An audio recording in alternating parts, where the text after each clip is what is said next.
दूसरा साक्षात्कार है। पहले साक्षात्कार में मैं डिप्टी जेलर था और दूसरे में अभी इंटरव्यू देके मैं आया हूँ। और वहाँ मुझसे सिंपल ही क्वेश्चन इंट्रो वगैरह के बारे में पूछा गया और बेसिकली जो क्वेश्चन थे वो मेरे ग्रेजुएशन बैकग्राउंड से थे। बोर्ड के ऊपर डिपेंड करता है कि आप किस तरीके के उन्हें आंसर दे रहे हैं, उनका नेक्स्ट क्वेश्चन क्या होगा वो आप पे ही डिपेंड करता है। हेलो दोस्तों, नमस्कार। मेरा नाम है विभांशु और स्वागत है आप सभी का हमारे एक और नए वीडियो में। दोस्तों, जैसा कि आप लोग को पता है कि इस समय यूपी पीसीएस का इंटरव्यू चल रहा है, तो अभी हम गेट पर ही मौजूद हैं। अभी सर इंटरव्यू देकर आ रहे हैं, तो इनसे हम जानने वाले हैं कि इंटरव्यू में कैसा माहौल और कैसे कैसे क्वेश्चंस पूछे जा रहे हैं। बस आप लोग वीडियो में एंड तक बने रहिएगा। चैनल पर पहली बार है, चैनल को सब्सक्राइब कर नोटिफिकेशन बेल को प्रेस कर दीजिएगा ताकि हमारे वीडियो की रेगुलर अपडेट आप सभी को सबसे पहले मिलती रहे। सर, इंटरव्यू कैसा रहा आपका? मेरा इंटरव्यू ठीक रहा। 10 से 15-12 मिनट मेरा इंटरव्यू चला। श्री राम जी मौर्य सर के बोर्ड में मेरा इंटरव्यू था। तो मतलब बोर्ड का अंदर का माहौल बहुत लाइट था, इतना कोई मतलब टेंशन वाला भरा नहीं था, तनाव भरा माहौल नहीं था। और वहाँ मुझसे सिंपल ही क्वेश्चन इंट्रो वगैरह के बारे में पूछा गया और बेसिकली जो क्वेश्चन थे वो मेरे ग्रेजुएशन बैकग्राउंड से थे। मैंने लॉ किया है तो लॉ को लेके पोस्टेड मतलब था, और जिस पोस्ट प्रेफरेंस को मैंने भरा हुआ था उसके बारे में क्वेश्चन किए गए कि उसका फुल फॉर्म क्या है, अगर आप उस पद पे चयनित हो जाते हैं तो कौन कौन से काम आपको देखने पड़ेंगे।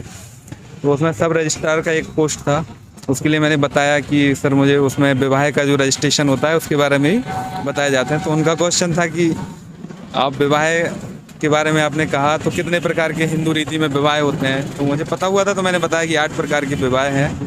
इसी तरीके से मेरा लॉ बैकग्राउंड है तो लॉ को लेके भी सीआरपीसी आईपीसी से कुछ क्वेश्चन वगैरह किए गए। और मेरा जो फिलॉसफी है सब्जेक्ट ऑप्शनल, तो उससे भी बौद्ध फिलॉसफी और जैन फिलॉसफी को लेके कुछ क्वेश्चन किए गए।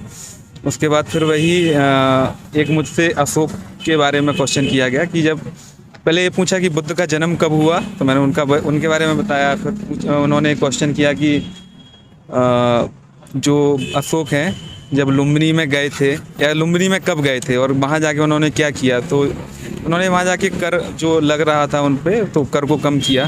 तो वैसे पूरे उनके राज्य में 1/6 भाग कर लगता था, तो लुम्बिनी में उन्होंने घटा के 1/8 किया। इस तरीके से क्वेश्चन किए, नॉर्मल रहा, आराम से बस। सर, आपका नाम?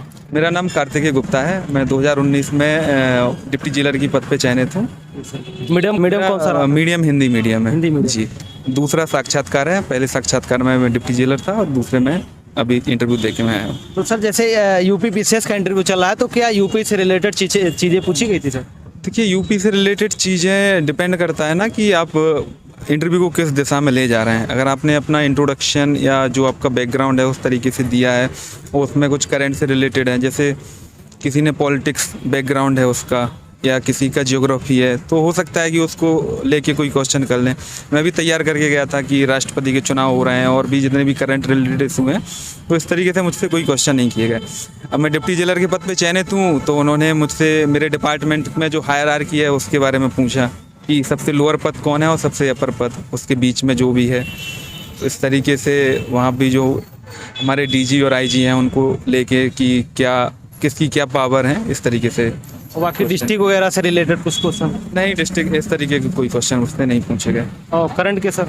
करंट भी नहीं बताया मैंने कि करंट का रिलेटेड वो तो बोर्ड के ऊपर डिपेंड करता है कि आप किस तरीके के उन्हें आंसर दे रहे हैं और वो किस तरीके से जवाब मतलब क्वेश्चन पिक कर रहे हैं और उनका नेक्स्ट क्वेश्चन क्या होगा वो आप पे ही डिपेंड करता है। बाकी सर, सिचुएशन वगैरह कोई दी गई थी? नहीं, ऐसी कोई सिचुएशन मुझे नहीं दी गई, लेकिन 1-2 क्वेश्चन ऐसे पूछे गए तो उनके बारे में जितनी भी मुझे नॉलेज थी मैंने बताया। थोड़ा तैयारी के विषय में बताइए कि जैसे प्रीलिम्स और उसके बाद मेंस और थोड़ा इंटरव्यू के लिए कि किस तरीके से जो है तैयारी की जाए। देखो, प्रीलिम्स, मेंस और इंटरव्यू ये सब तीनों ना एक ही सिक्के के पहलू हैं। सब कोई अलग अलग नहीं होता कि प्रीलिम्स अलग है, मेंस अलग है, फिर इंटरव्यू होता है। जो आप सबसे पहले मेंस की तैयारी करते हैं उसी में से छट के प्रीलिम्स का जो फैक्ट है वो तैयार होता है। और जब आप इतना 2-3 साल से कंटिन्यू तैयारी करते हैं, सर से अपने दोस्तों से अच्छे से इंटरेक्ट करते हैं, जब इंटरेक्ट करने के क्रम में ही आपकी पर्सनालिटी डेवलप्ड होती है। जब आप कुछ नहीं जाने रहते हैं तब आप किसी से बात नहीं कर पाते हैं, लेकिन जब आप थोड़ा बहुत जानने लगते हैं तो दोस्तों से या अपने जो भी हैं जान पहचान वालों से, उनसे अच्छी तरीके से आप इंटरेक्ट कर सकते हैं। तो बस इसी तरीके से पर्सनालिटी डेवलपमेंट होता है और आप जाके इंटरव्यू दे के आते हैं अच्छे से। तो सर जैसे कि हिंदी मीडियम में करंट अफेयर्स के लिए आप क्या प्रेफर करेंगे कि न्यूज़पेपर वगैरह कौन सा पढ़ना चाहिए या फिर तो मैगजीन? न्यूज़पेपर मेरे यहाँ दो आते थे, एक द हिंदू भी आता था और अमर उजाला भी आता था, तो लेकिन मैं पढ़ता दोनों नहीं था, लेकिन वो क्रॉनिकल मैं पढ़ता हूँ जो आती है मंथली मैगजीन, बस उसको ही फॉलो करता हूँ। और बाकी एनसीईआरटी वगैरह पढ़नी चाहिए या फिर नहीं पढ़नी चाहिए हिंदी अगर आप बिगिनर्स हैं तो एनसीईआरटी पढ़ो, लेकिन जब तैयारी के अच्छे खासे क्रम में आ गए तो स्टैंडर्ड बुक पढ़ना चाहिए। जी सर, थैंक यू बात करने के लिए। आई होप इस बार भी आपका सिलेक्शन जरूर। Thank you. Thank you sir.